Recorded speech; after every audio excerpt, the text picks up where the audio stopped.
Hi, I'm Deborah. And I'm Lawrence.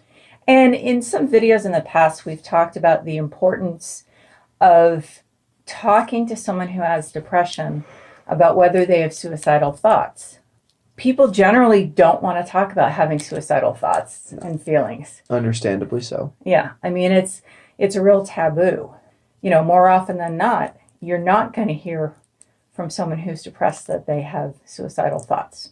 We wanted to address something different, something that you might mistake for someone who has depression, just talking about having suicidal thoughts, but is actually done for a very different reason.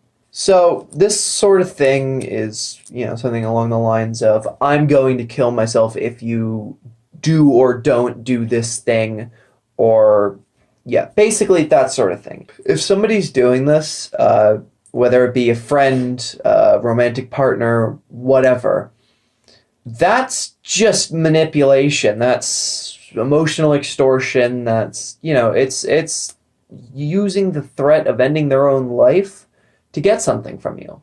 And that's immediately a red flag, because that's horrible, and nobody should ever do that. That is a horrible thing to do to somebody.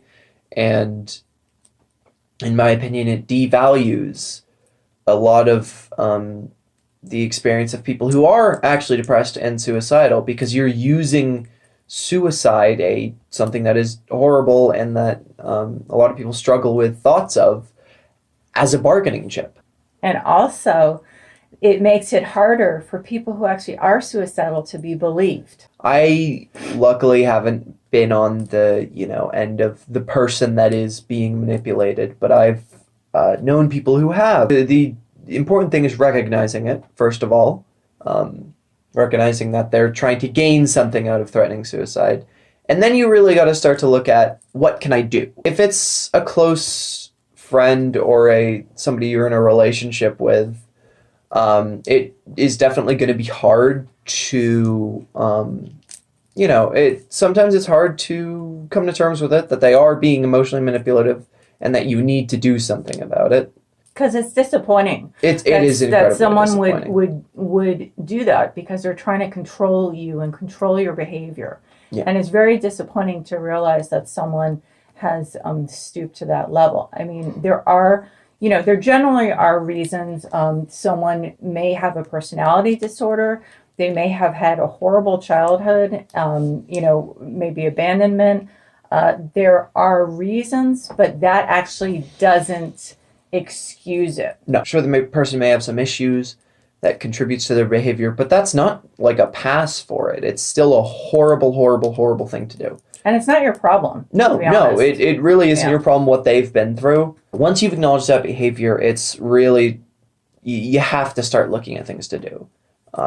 You can do the nuclear option, which is just completely cut ties with them. Another thing you can try is to try to convince them to seek help. There's definitely a chance that they're going to be resistant to that idea and they're not going to want to. Sometimes they will be, and that's great. And hopefully that in that case, when they actually are willing to seek help, the person that they see will be able to make them realize that doing this is horrible and that it should not be done under any circumstances.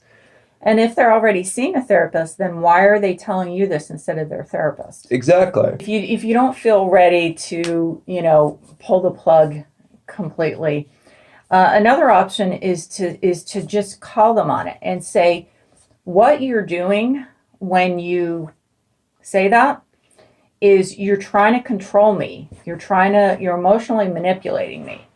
And it's just not acceptable. Make it clear you're not going to just take that. Definitely, there's no question that that someone who has depression could say this. But the thing is how is it acceptable? As soon as they cross over that line where they say, I'm suicidal and I'm going to move forward with it unless you do these things. Don't do these. Or don't do these things. So that's, once they've crossed that line, that you really are in a completely different area from someone who's suicidal, and Yeah. full stop. For sure. Yeah, it really, I mean, it's really not different from any other kind of abuse. It's emotional abuse. Okay, and it's something to take seriously. This is not something, this person is, this is probably part of a pattern.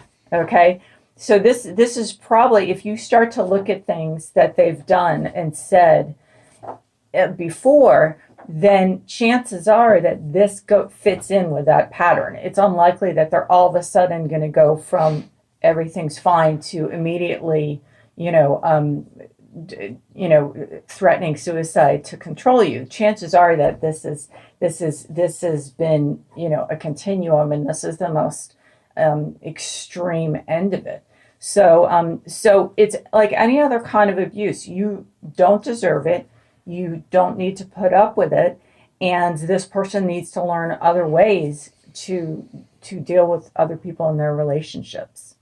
There is always the chance that they will do a suicide attempt. It's probably would be one of those things where they would make sure that someone would find them, or they'll text you or something and say, I just took a whole bottle of pills, and then you sit and you text back and say, call 911.